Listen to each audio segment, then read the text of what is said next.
Eu quero que você ficasse em pé, por favor, abrisse a sua Bíblia comigo em 2 Coríntios. Hoje é um domingo especial, domingo que a gente celebra o Dia das Mães e a gente se emociona, a gente se alegra, a gente se lembra daquelas mães que já não estão conosco, que Jesus levou para junto dele. E a gente celebra essa data por ser tão especial. 2 Coríntios capítulo 10. É uma data realmente que mexe com o nosso coração, com a nossa mente.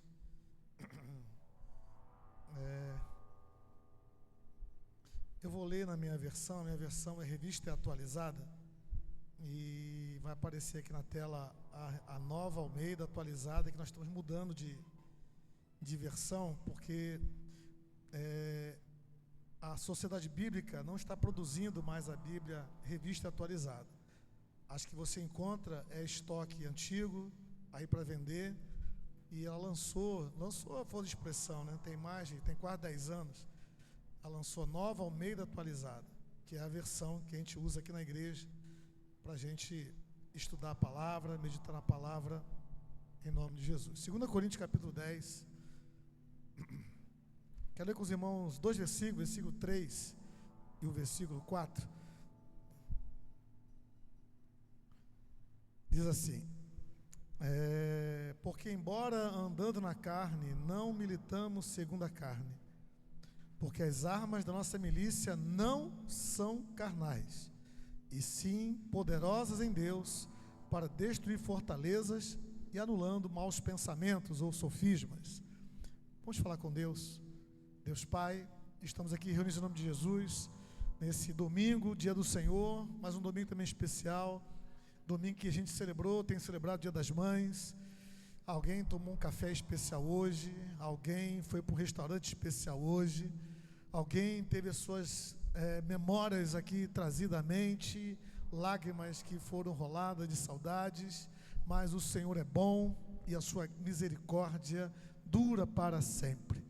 Agora, Pai, por meio da Tua palavra, só possa falar aos nossos corações, só possa ministrar na vida dos meus irmãos e irmãs, só possa derramar da Tua unção. Te peço apenas, abra o nosso entendimento, a nossa compreensão, para entendermos a Tua palavra, o que ela quer nos ensinar, o que ela quer se revelar a nós. Obrigado, Pai, em nome de Jesus.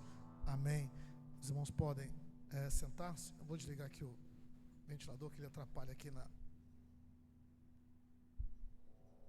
fica balançando meus bolsos aqui, eu tenho que ficar segurando.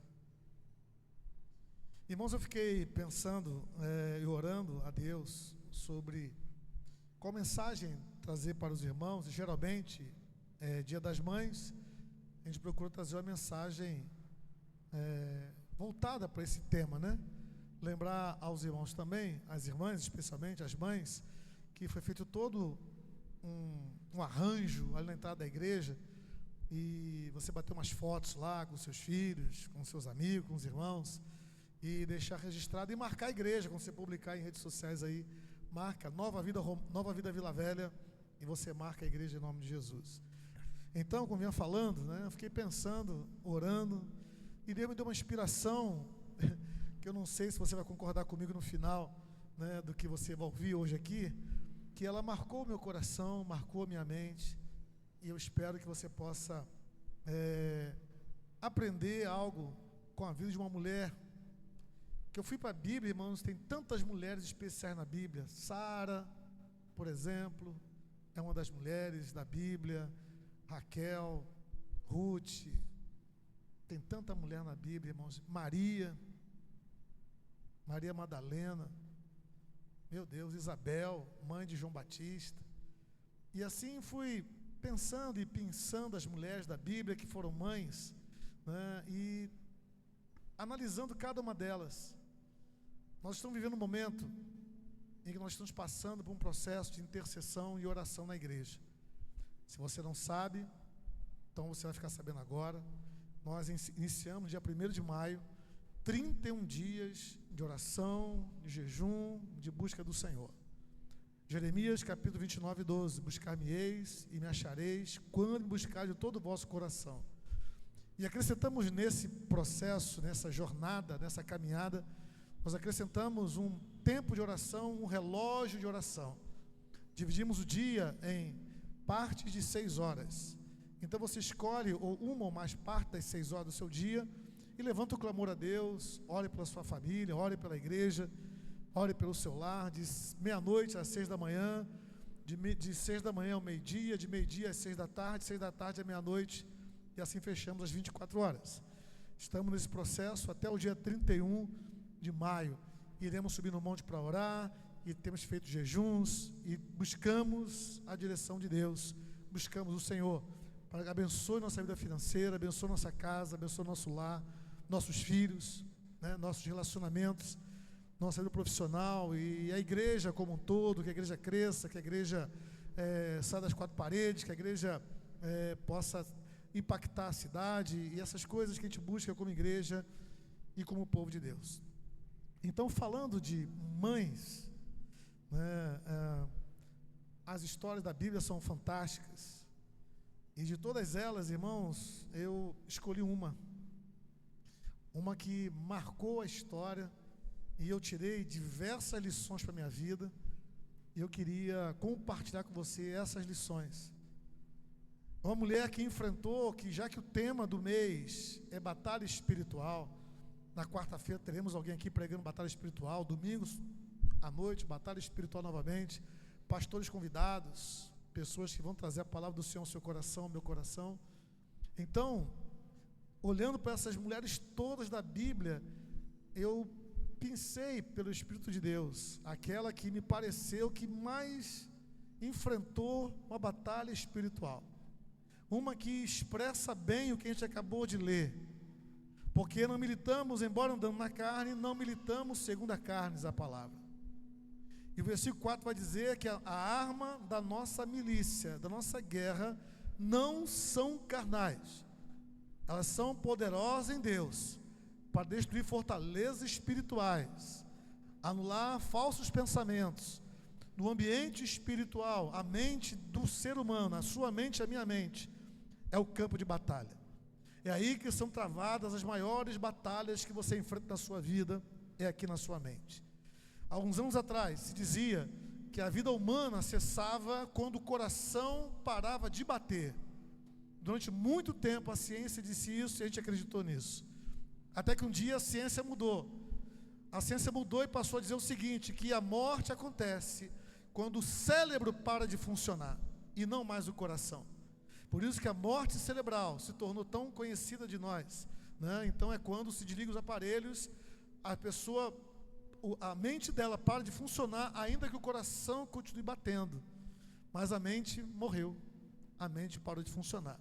E isso para nós já deveria significar algo importante, porque quer dizer que a sede da nossa vida, da nossa existência, né, está aqui na nossa mente. E como eu já disse e reafirmo, a nossa mente, ela é o campo de batalha. É aqui na sua mente que você trava e eu travo as maiores batalhas. Se você se convencer que você não vai conseguir, você não vai conseguir. Se você se convencer que consegue, você consegue. A nossa mente, irmãos, é algo inexplorado, ou muito pouco inexplorado. A ciência diz que ela conseguiu entender a nossa mente somente 10% da sua capacidade.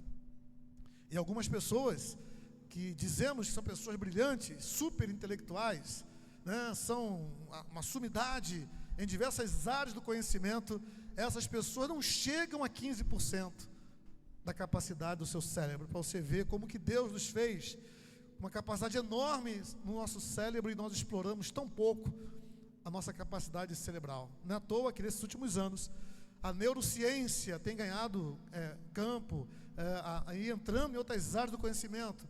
Falamos de neuropedagogia, neuropsicologia, essa área do estudo do cérebro tem entrado em outras ciências, tem influenciado bastante, né? E por que não dizer a inteligência artificial nesses últimos dias aí, como tem influenciado os comportamentos, influenciado a sociedade de uma forma geral, tirado muitos empregos, né? Empresas estão colocando inteligência artificial em substituição da mente humana. Isso faz parte de um processo de vida. Mas, olhando para a palavra, irmãos, me veio uma personagem, me veio uma mulher de garra, de fibra, e que eu quero que você venha comigo então em 1 Samuel capítulo 1. Quantas mensagens você já não ouviu sobre essa mulher chamada Ana? Ana, mãe de Samuel. Essa mulher tem uma história impressionante. E é sobre essa mulher que a gente vai meditar aqui nessa noite um pouquinho. E tem diversas lições sobre ela. Como essa mensagem está sendo gravada e transmitida online, depois você pode ouvir, depois você pode tirar mais proveito. Você deveria então compartilhar. Te peço que compartilhe nas suas redes sociais, aí no YouTube da igreja, e que a gente possa crescer espiritualmente. O desafio nosso como seres humanos é ser melhor a cada dia. Eu não posso ser o mesmo Álvaro de ontem. Eu tenho que ser um Álvaro melhor amanhã, como marido, como pai, como filho, como irmão, como profissional, como pastor, como cristão. Eu não posso me acomodar com o meu estilo de vida. Eu tenho que me alinhar com aquilo que Deus deseja e quer. Então, olhando para Ana, deixa eu lhe pintar primeiramente um cenário, né, para a gente depois fazer uma leitura breve aqui. Ana, ela era estéril, não podia ser mãe. Acho que Deus tem um prazer de encontrar mulheres assim. A Bíblia está repleta de mulheres que não podiam ser mãe, e Deus fez elas mães. Ela tem um aspecto diferente das demais mães da Bíblia, porque ela passou momentos, irmãos, de uma luta espiritual intensa, diferente das outras mães, bem diferente. Você vai ver comigo isso, com uma luta espiritual, com uma batalha espiritual na vida dela, foi tão intensa. E eu tirei para mim, e Deus colocou em meu coração, que você também precisa aprender com ela, porque tem a ver com a sua vida também, com a sua história de vida também, com a sua trajetória também. Porque a batalha espiritual, irmãos, ela é real. Demônios existem, o diabo existe, anjos existem, e Deus existe. Esse mundo espiritual, invisível, não visível pelo olho humano, mas invisível, ele é muito real, ele é muito verdadeiro, e nos impacta no nosso dia a dia, quer você perceba ou não perceba, quer você sinta ou não sinta, quer você veja ou não veja. O mundo espiritual é uma realidade, é uma verdade, e quanto mais cedo nós nos dedicarmos a compreender isso, quanto mais cedo nós nos voltarmos para a palavra de Deus, para que a gente possa discernir espiritualmente o que está acontecendo à nossa volta, mais cedo a gente começa a obter vitórias na área espiritual. Mais cedo a gente começa a ver Deus agindo ao nosso favor no mundo espiritual. Então, 1 Samuel capítulo 1 vai dizer assim: houve um homem de Ramá, Taim, Zofim, da região montanhosa de Efraim, cujo nome era Eucana, filho de Jeroão, filho de Eliú, filho de Tou, filho de Zuf, efraimita. Tinha ele duas mulheres, uma se chamava Ana e outra Penina. Penina tinha filhos, Ana, porém, não os tinha. Este homem subia da cidade de ano em ano a adorar e a sacrificar ao Senhor dos Exércitos, em Siló. Estavam ali os dois filhos de Eli. Eli era o sacerdote, Rofini e Finéias, como sacerdotes do Senhor. No dia em que Eucana oferecia o seu sacrifício, dava-lhe porções deste a Penina, sua mulher, e a todos os seus filhos e filhas. A Ana, ele tinha uma dedicação especial. A Ana, porém, dava porção dupla, porque ele a amava, ainda mesmo que o Senhor a houvesse deixado estéril. A sua rival provocava excessivamente para a irritar, porquanto o Senhor lhe havia cerrado a madre, e assim o fazia ele de ano em ano. Todas as vezes que Ana subia à casa do Senhor, a outra a irritava, pelo que chorava e não comia. Então Eucana, seu marido, lhe disse: Ana, por que choras? E por que não comes? E por que estás de coração triste? Não te sou eu melhor do que 10 filhos? Só até aqui, por enquanto. Olha para cá, por favor. Então aqui está a história de Ana. Talvez você olhe, pô, isso não tem nada a ver comigo, né? Isso não aconteceu comigo, não tem nada a ver comigo. Mas eu quero lhe mostrar o que muitas vezes seus olhos não percebeu. Eu quero lhe mostrar o que a sua mente pode não ter percebido. Eu quero lhe mostrar o que a palavra de Deus está querendo nos ensinar. Ana, primeira lição. Ana, ela enfrentou a dor de ser estéril. Naquele tempo, uma mulher estéril, ela era amaldiçoada. A sociedade a rejeitava. Agora imagina comigo, irmãos. Naquela época não tinha fazer exames para saber se podia ter filhos ou não ter filhos. Então imagina a seguinte situação. Eucana queria se casar, e naquela época, como era comum, eram os pais que arrumavam o casamento. Pode ser, a Bíblia não nos diz, mas nos dá a entender, porque quando a Bíblia coloca os nomes de pessoas numa relação, numa lista, geralmente coloca na ordem de prioridade, ou quem nasceu primeiro, ou quem é primogênito, ou quem está à frente. Então aqui no caso, o versículo 2 vai dizer que Eucana tinha 2 mulheres. Era um cara corajoso, uma só já dá trabalho à beça. 2 então, né? Era um cara corajoso. Tinha ele 2 mulheres, uma se chamava Ana, e você já leu comigo que ele amava Ana, versículo 5. Então imagino que o primeiro casamento dele foi por amor. Ele casou por amor. Não há melhor sentimento, não há melhor momento, não há melhor situação você casar por amor do que casar por obrigação. O amor tem que ser a base da relação conjugal. Então imagino que ele olhou para Ana e o nome dela diz tudo. Você sabe o que significa o nome Ana? Ana quer dizer cheia de graça. Então deveria ser uma mulher, ó, top, ó. Arrumei uma aqui, ó. Ana deveria ser uma mulher bonita, interessante, né? Vamos se dizer, né? E ele então se apaixonou por ela e se casou com ela. Descobre porque vem tendo relações sexuais, e ela não engravida. Isso não foi no primeiro mês de casamento. Talvez passou-se alguns anos para se descobrir que Ana era estéril, que ela não podia ter filhos. Então ele se casa uma segunda vez. Porque, como eu disse, a pressão social daquela época impunha que um casal deveria ter filhos, que uma família que era abençoada por Deus tinha que ter filhos, ainda que um só, mas tinha que ter filhos. Então ela, a Penina, esse cara também, esse Eucana, era um cara esperto, né? Ele casou com Ana, que quer dizer cheia de graça, e casou com Penina, que quer dizer pedra preciosa. Olha só, ele se casou com a cheia de graça e se casou com uma segunda mulher chamada pedra preciosa.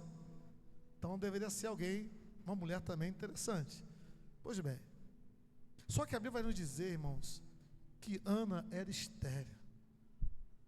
E ter descoberto ser estéril, com certeza aquilo machucou o coração dela. Com certeza aquilo feriu o coração dela. E quando o marido dela, que ele amava, não era só ele que amava a Ana, Ana com certeza amava a ele. E de repente dividiu seu marido com uma outra mulher. Mais dor ao coração dessa mulher. Se você vivesse naquele tempo, mulher, as mulheres aqui presentes, você casada, você dividiria seu marido com outra mulher? Não, né? A cabeça de vocês hoje é bem semelhante à cabeça das mulheres naquela época. Elas também não topariam dividir, né? Não topariam dividir. Ciúmes, contendas, né? Então Ana carregava uma dor profunda. Ela carregava uma vergonha na alma dela, de não dar um filho para o marido que a amava. Ana tinha uma luta que não era apenas emocional, era uma luta espiritual. Por que que Deus me fez assim? Talvez fosse uma das perguntas da cabeça dela. Por que que Deus permitiu que isso acontecesse comigo? O inimigo, irmãos, tentava transformar aquela espera para ver se ficava grávida ou não, em desespero. Muitas vezes, irmãos, enfrentamos períodos em que parece que nada acontece. Eu fico imaginando Ana, agora vai. Agora vou ficar grávida. Passava-se alguns dias, a regra vinha. Ela menstruava. Não fiquei, não sou mãe. Passa mais um mês, vamos tentar de novo. Menstruava de novo. E a cada mês, uma frustração, uma espera, que o diabo, na mente dela, tentava transformar aquilo num desespero. Eu quero ser mãe. Eu quero dar um filho para o marido que me ama. E o diabo foi transformando aquele período que parecia que nada acontecia, parecia que Deus estava em silêncio. Mas aqui vem a primeira lição. O silêncio de Deus não significa abandono. Deus não abandonou Ana, assim como Deus não abandona você e nem eu. Ainda que pareça que nada está acontecendo, ainda que pareça que os seus planos, seus projetos de vida estão aí, mais um mês, esse mês vai, esse mês sai do vermelho, esse mês eu pago a conta, esse mês eu consigo isso, esse mês eu alcanço aquilo, esse mês eu venço assim.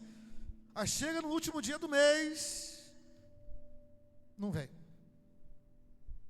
não acontece. O que foi que eu fiz, Deus? O Senhor não me ama, o Senhor esqueceu de mim. Um segundo momento da vida de Ana, irmãos, era que ela tinha que aguardar a promessa, porque a promessa de Deus demora. Algumas são mais rápidas, mas geralmente as promessas de Deus demoram. A Bíblia vai dizer, irmãos, que Ana enfrentou a dor do atraso. Ali na dor de ser estéril, agora enfrenta a dor do atraso. Parece que Deus se atrasou, parece que Deus se esqueceu dela. Quando falamos de esterilidade, eu quero ler com você, só reforçar o versículo 5 e o versículo 6, irmãos. Os dois versículos vão dizer: Ana é estéril, para deixar claro da cabeça da gente que ela era estéril, ela não podia ser mãe. E no versículo dessa espera que ela deveria esperar, né, há uma palavrinha aí, irmãos, que você deveria dar mais atenção, que nós deveríamos dar mais atenção, no versículo 5 e no versículo 6. Você já percebeu que o texto está dizendo assim, ó, que o Senhor a houvesse deixado estéril. No versículo 6 vai dizer na minha versão: porquanto o Senhor lhe havia cerrado a madre. Por mais que havia uma dor da esterilidade, por mais que havia uma dor do atraso, no tempo que se passava e ela não virava mãe, o texto vai nos assegurar que ela sabia que aquilo vinha do Senhor. Não era o diabo que deixou ela estéril,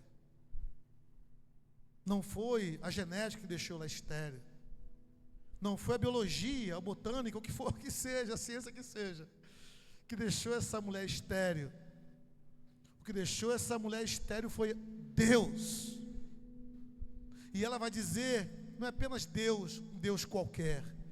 O texto vai dizer: o Senhor, o meu dono, o meu Deus, o meu Senhor, fez com que eu ficasse estéril. Não foi o que eu fiz ou deixei de fazer, não foram as escolhas erradas que eu fiz na minha vida, foi o Senhor.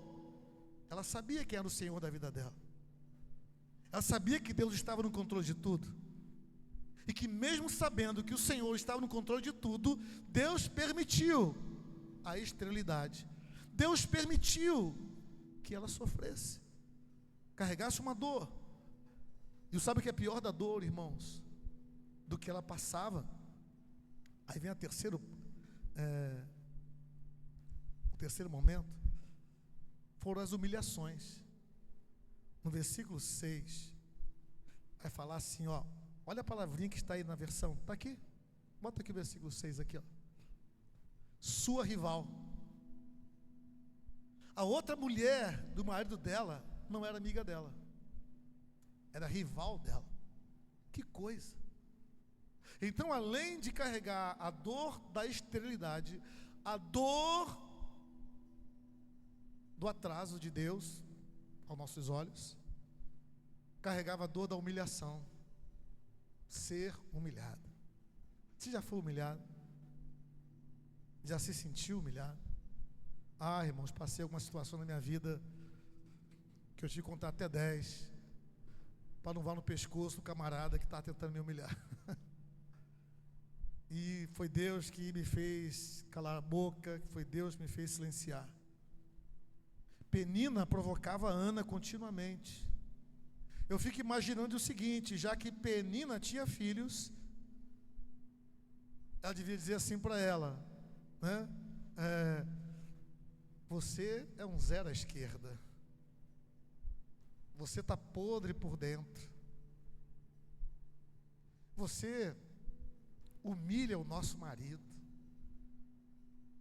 Você estraga a nossa família. Você não serve. Você não presta. Você nunca vai ser mãe. Olha meus filhos aqui, ó. Eu dei filhos, você não deu. E nunca vai poder dar.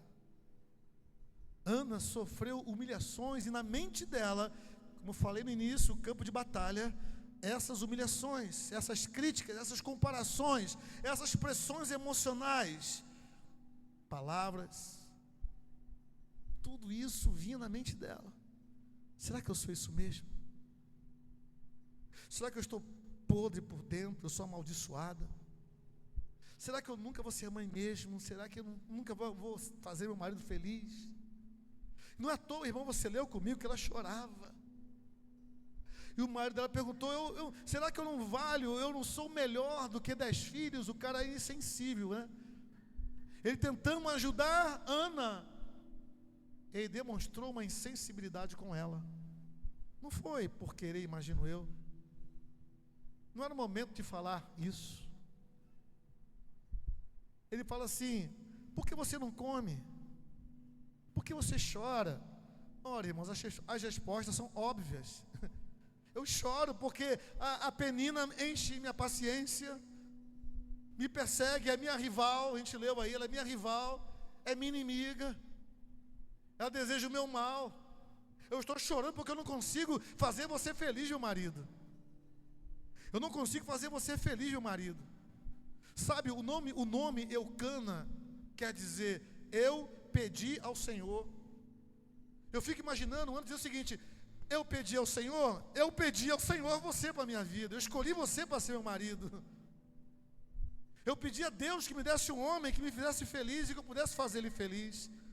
Mas eu vejo que na nossa história, você me faz feliz, mas eu não consigo fazer você feliz porque eu não consigo ser mãe. Então a dor da esterilidade, a dor do atraso de Deus, a dor das humilhações constantes, dos ataques constantes que ela sofria, tudo isso, irmãos, pesava no coração de Ana. E sabe por quê, irmãos? O diabo atacava ela. Quem carrega um propósito, muitas vezes enfrenta oposição. Antes mesmo do milagre acontecer. Irmão, Deus tem um propósito na sua vida, um propósito eterno na sua vida, poderoso, grandioso, do tamanho de Deus na sua vida. E por saber disso, o diabo quer manter você humilhado, quer manter você aprisionado em dores, com rivais se levantando contra você, e você achando que é seu inimigo. Mas a luta, as armas da nossa milícia não são carnais. O diabo usa pessoas, é verdade, mas quando aprendemos pela palavra, a nossa luta não é contra carne e sangue. Quanto maior o propósito, irmãos, maior é a resistência. Ana estava sofrendo uma resistência, e eu tenho certeza que você passa por isso todos os dias, de ver a sua casa prosperando, ver o seu lar avançando, ver a sua vida espiritual crescente. O texto vai dizer no versículo 7: e assim fazia de ano em ano e tal, e lá no finalzinho, pelo que chorava e não comia. Irmãos, Ana, ela sentiu também a dor da alma, infeliz, desanimada, abatida, triste. Ela carregava uma dor profunda na alma dela. Sua batalha atingiu o nível mais alto. Sabe aquela hora que você só sabe chorar? Você já fez de tudo, tentou de todos os jeitos, procurou ajuda, economizou, arrumou outro emprego, tentou mudar seu comportamento. Não vou buscar mais a Deus, vou jejuar, vou para a igreja, e nada mudou. Assim estava Ana. Ela encontrou o único caminho, que foi chorar e ficar sem comer. Ela se deprimiu, ela aceitou a depressão na vida dela, ela se abateu. A guerra espiritual, irmãos, frequentemente vai tentar enfraquecer primeiramente a nossa alma, porque se o diabo conseguir desanimar você, ele para a sua oração, ele para você de vir à igreja, ele para você de ler a palavra, ele para você de buscar Deus. O diabo é astuto, sagaz, ele vai jogar com as armas que ele tem, e as armas que ele tem vão aqui na sua mente, na minha mente, as emoções, frustrar esperanças, sonhos. A guerra espiritual, irmãos, frequentemente é isso, é enfraquecer a nossa alma. Para que eu vou para a igreja hoje? Orar para quê? E a gente procura uma fuga, uma outra coisa para fazer. Ana foi chorar. Ana não comia, diz o texto. Versículo 9, continua a leitura. Após terem comido e bebido em Siló, estando Eli, o sacerdote, assentado numa cadeira, junto a um pilar do templo do Senhor. Versículo 10. Levantou-se Ana com amargura de alma, orou ao Senhor e chorou abundantemente. Só até aqui por enquanto. Dor da esterilidade, dor do atraso, dor da humilhação, do desprezo, abatida, a alma sofrendo, a mente confusa. Será que Deus vai? Será que Deus pode? Será que Deus quer?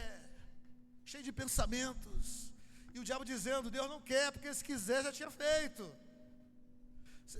Você está aí, eles lembram você que o texto está dizendo que eles foram oferecer um sacrifício a Deus. Eles foram na igreja da sua época. Ana poderia ter ficado em casa. Eucana, vai com o Penina que eu não vou não, deixa eu quietinho aqui na barraca, aqui na nossa casa, eu prefiro ficar aqui. Com toda essa dor da alma, alma, com toda essa dor dentro dela, ela falou: não, eu vou. E ela foi, mesmo sendo humilhada por Penina, mesmo sendo, irmãos, maltratada por Penina, mesmo com a incompreensão do seu marido, ela foi. Porque ela não foi se encontrar com o seu marido, ela não foi se encontrar com a sua rival, ela foi se encontrar com Deus. Com Deus. E ela foi para a presença daquele a qual poderia ver as suas lágrimas. Ela fez o contrário que muitas vezes nós fazemos. Muitos fogem da igreja, muitos fogem de Deus. Mas ela diz: não, eu vou me apegar em Deus. Estou aqui amargurada, depressiva, abatida, triste, mas eu vou me apegar em Deus. E foi o que ela fez. Que mulher fantástica. Porque não vê, irmãos, é raro ver isso hoje, tá? Falo como pastor. Geralmente as pessoas, quando passam por situações semelhantes aqui que ela está passando, e até menor do que isso, a pessoa simplesmente diz: para que ir para a igreja? Para que orar? Pastor, ore por mim e tal. E não quer vir à igreja, não quer buscar Deus, quer que outro ore por ele, outro interceda por ele. E Ana aqui, irmãos, carregando uma série de dores da sua alma, uma série de situações ruins na sua vida. O texto vai dizer: levantou-se Ana, versículo 10, é isso aí.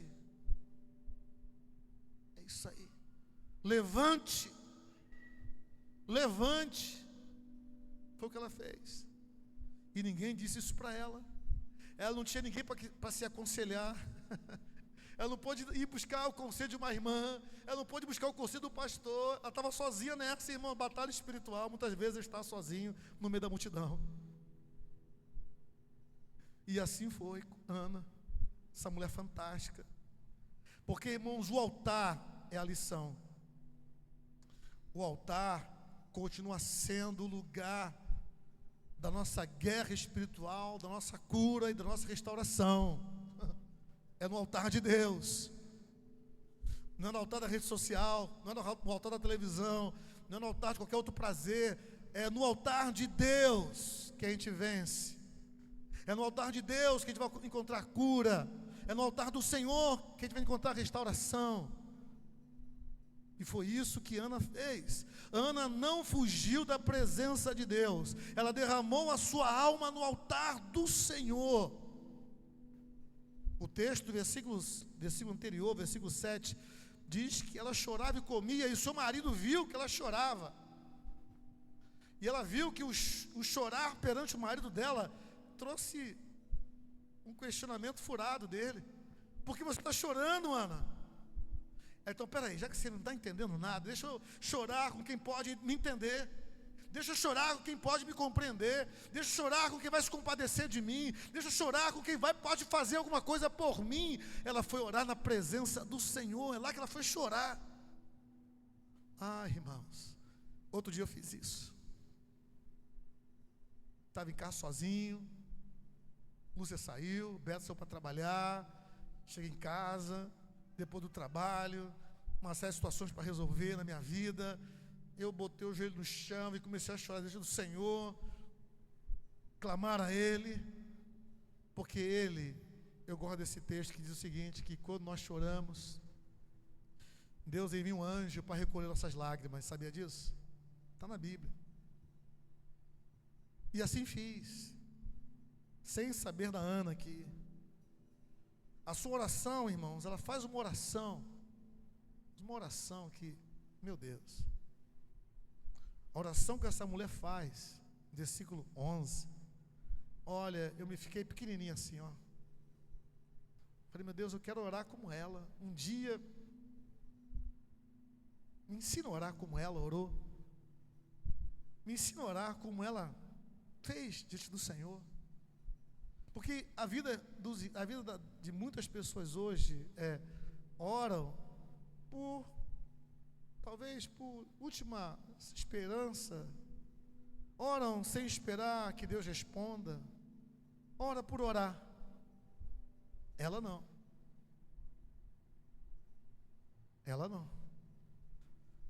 Ela orou uma oração que mexeu com o coração de Deus, que fez Deus agir.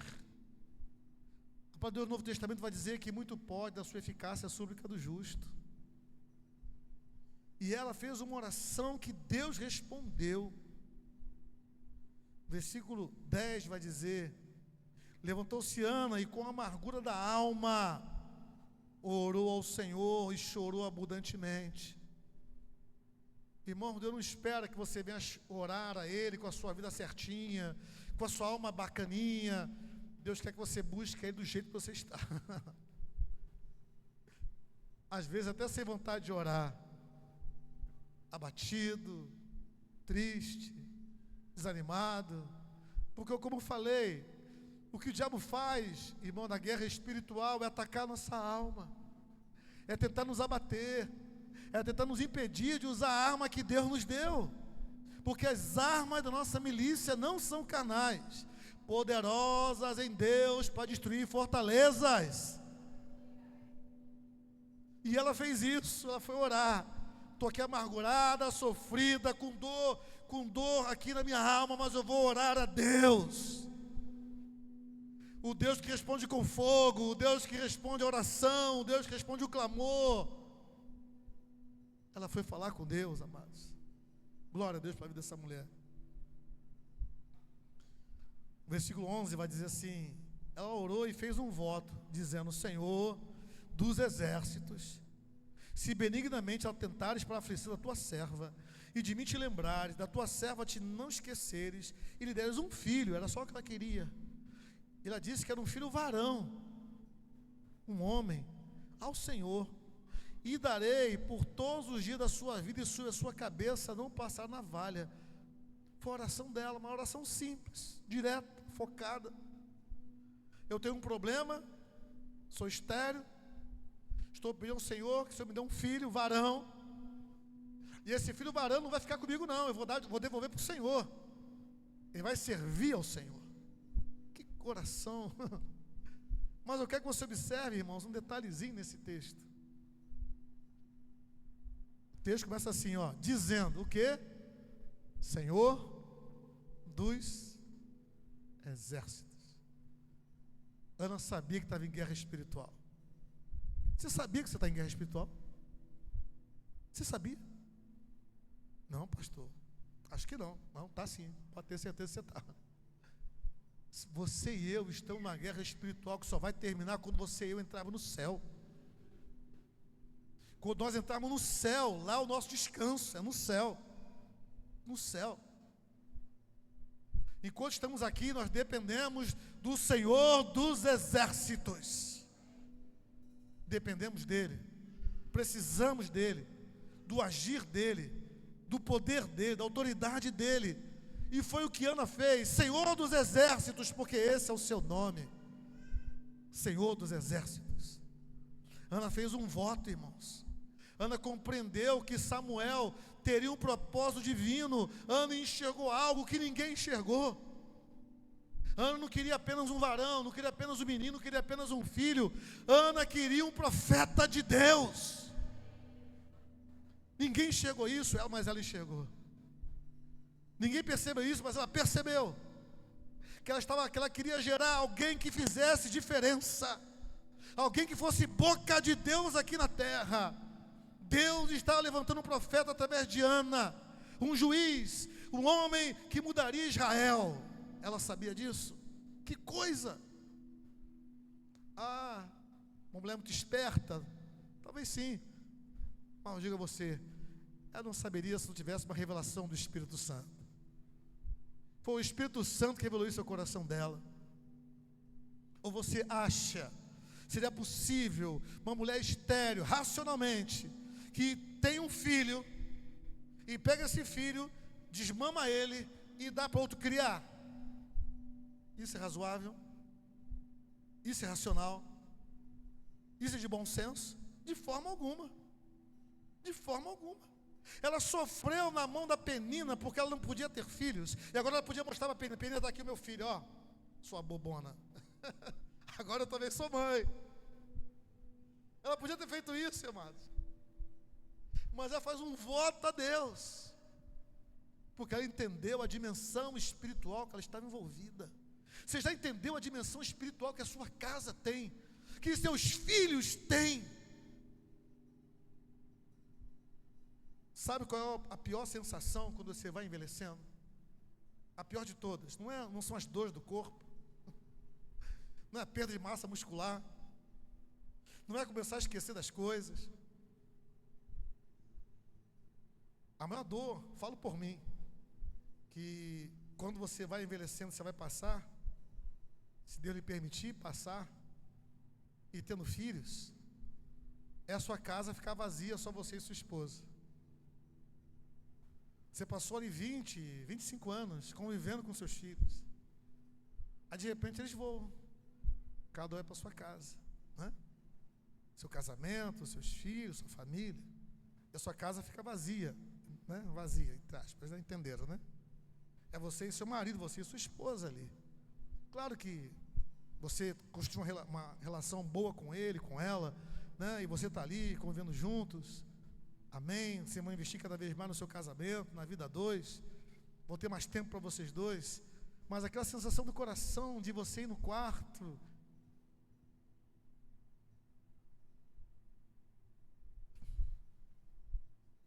ver a cama vazia.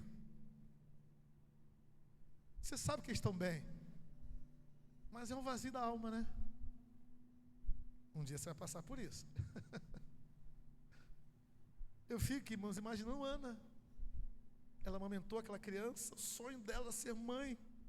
Meu Deus. E aquela mulher desmama o menino, leva para o sacerdote, educa esse menino. O que ficou com Ana, irmãos? O cheiro do leite, as roupinhas de bebê com cheiro de neném. Né? Se ela fosse igual a minha mãe guardou todos os umbigos dos filhos. Sabe aquele umbigozinho que cai? A minha mãe guardou de todos os filhos. Tinha maior orgulho de mostrar. Está aqui, ó, num vidrinho. Está aqui, ó, o umbigo do Álvaro, o umbigo do Anselmo, o umbigo do Elcio, o umbigo da Marisa, o umbigo do Almir, o umbigo do Anselmo. 5 filhos.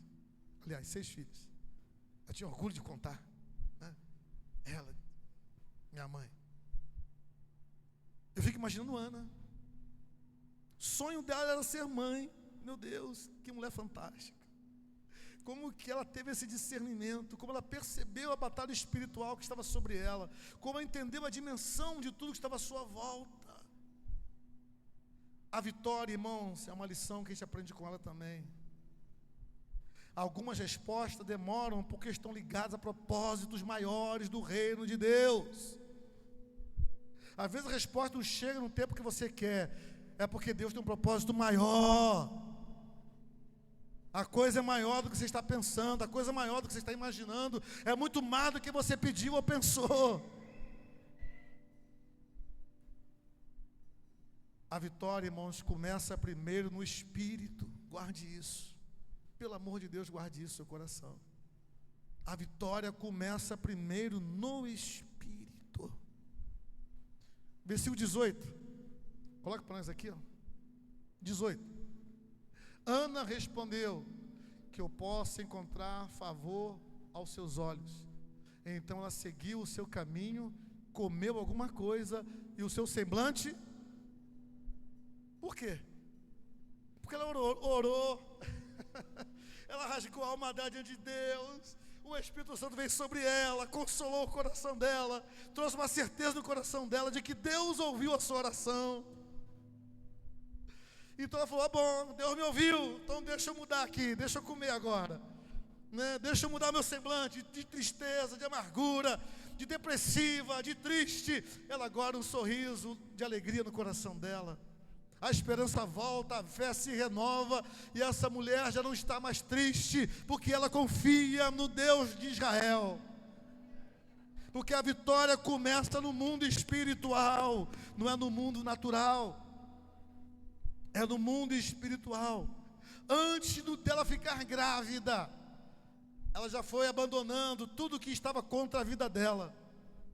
Se eu parei de comer, eu vou voltar a comer.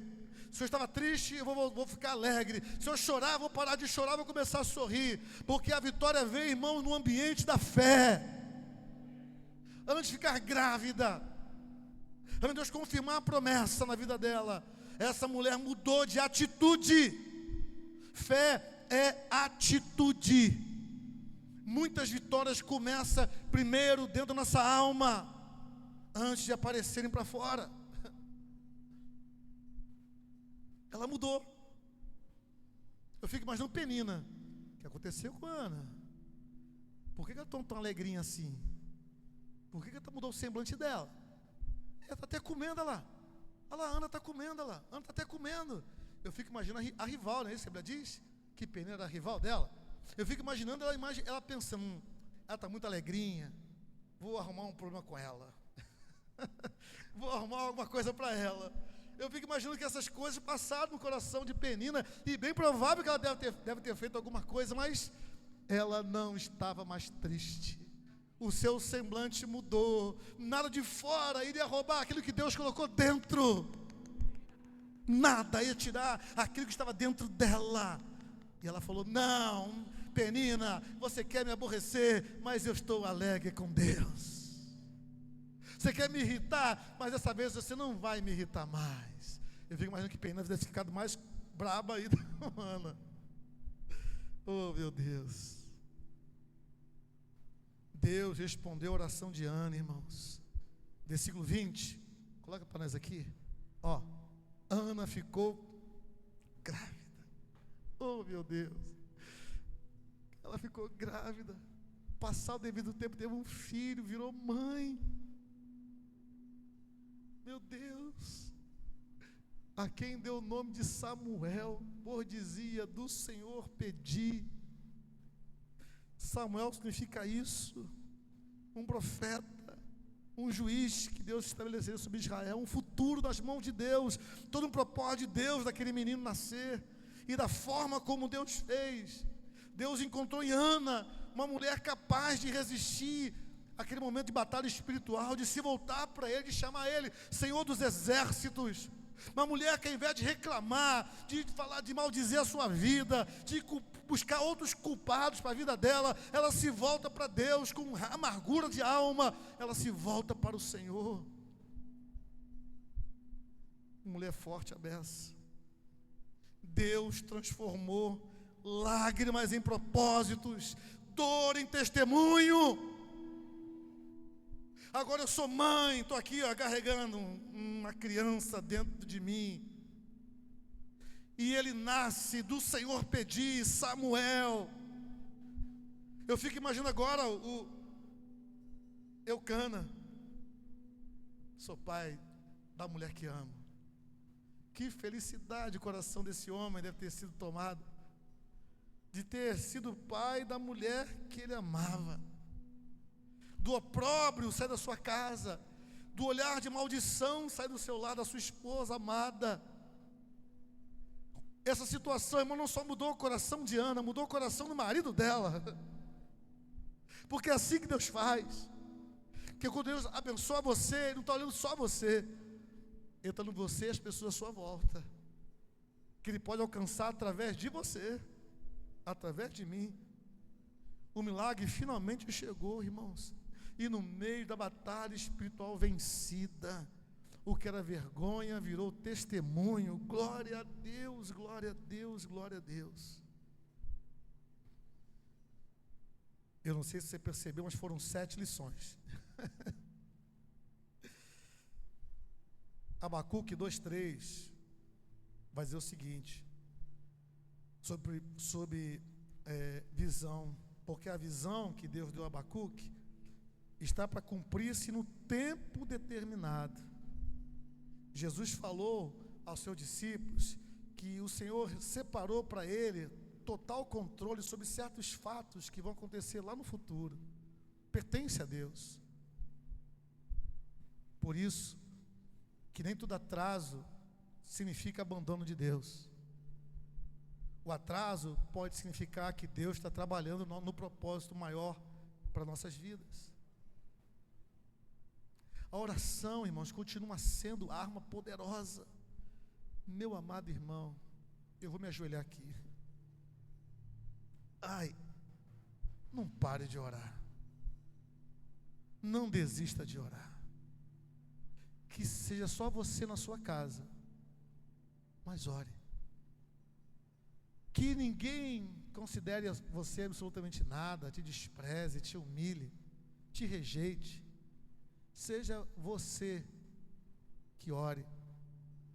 Que seja a sua voz que Deus ouça lá na presença dEle. Não pare de orar. Não pare de buscar o Senhor. Tiago 5,16. A oração de um justo é poderosa e eficaz. Quem tem propósito, irmãos, enfrenta a guerra espiritual. Se você não quer guerrear espiritual, sinto que sua vida vai ser água com açúcar. Porque a nossa luta não é contra sangue e carne, irmãos. Você pode não querer lutar espiritualmente. Jesus falou, os que comigo não ajuntam, espalham. Se você não está com Cristo, pode ter certeza que você está com o diabo. Não tem meio termo. Não tem zona de conforto, não tem trégua. A luta espiritual é intensa, todos os dias. Já viu aquela frase? Todo dia mata um leão. Já ouviu essa frase? Todo dia, irmãos, temos que matar demônios que se opõem contra a obra de Deus na sua vida, na sua casa, que tentam trazer tristeza ao seu coração, que tentam tirar você do propósito de Deus, que tentam fazer com que você não viva o propósito de Deus na sua casa, na sua história, na sua jornada. E finalmente, irmãos, isso que para mim foi tremendo. Deus sempre muda histórias impossíveis. Esse é Deus. Ele sempre muda histórias impossíveis. E eu quero ler com você para encerrar só um versículo. Bota para nós aqui, Lucas capítulo 1, versículo 37. Estou acabando. Você pode ler comigo essa frase? Vamos lá? Porque para Deus, porque para Deus, você pode falar para você mesmo, porque para o meu Deus nada é impossível. Você pode falar assim com você mesmo. Você pode ficar em pé em nome de Jesus? Ana, uma mulher, como está ali, bota a tela aqui de volta. Ela venceu espiritualmente. Ana, mãe de Samuel. A vitória que você precisa, em que área for, ela começa na sua vida espiritual. Lágrimas não são o fim. Oração muda cenários. Oração muda cenários. Guerras espirituais antecedem a grandes vitórias, a grandes milagres. Quem permanece de Deus vence. Ana entrou aflita, saiu fortalecida. Entrou chorando, saiu com esperança. Essa é Ana. Entrou amargurada e Deus trouxe doçura à sua vida e à sua história. E dessa batalha que ela enfrentou, nasceu Samuel, um dos maiores profetas da palavra de Deus. Na sua guerra espiritual que você está travando, Deus vai fazer gerar em você grandes acontecimentos. Grandes coisas vão acontecer na sua vida. Em nome de Jesus. Você pode colocar a mão no seu coração? Vamos fazer uma oração aqui. Senhor Jesus, obrigado por esse culto aqui dessa noite de domingo, dia do Senhor, dia das mães, e que as lições que tiramos com a vida de Ana, mãe de Samuel, essa mulher valente, essa mulher guerreira, essa mulher que compreendeu que de joelhos é que se vence, é que é orando ao Senhor, ainda que os sentimentos, as emoções, o turbilhão de emoções que ela viveu, Senhor, nada daquilo deixou atrapalhar a sua vida espiritual. Ela o chamou do Senhor, ela entendeu que ela passava com a permissão do Senhor, e só o Senhor poderia desfazer aquilo, só o Senhor poderia mudar aquela história, porque para o meu Deus, o nosso Deus, não há impossível, nada é impossível.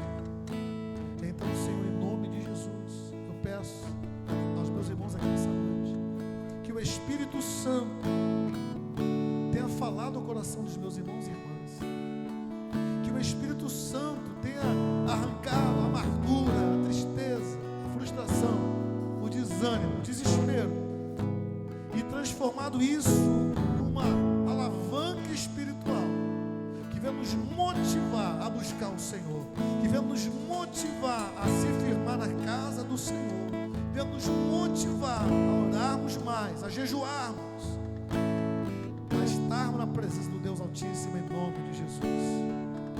Espírito Santo, faça isso conosco, faça isso comigo, Senhor, que a gente possa, naquelas horas em que nada se resolve, que a gente possa fazer como Ana, chorar na presença daquele que pode fazer alguma coisa. Não é no travesseiro em casa, não é aceitar o desânimo, o abatimento, a depressão, mas é sair de casa e buscar o Senhor, é se voltar para o Altíssimo, é crer que Deus pode todas as coisas. Obrigado, Pai.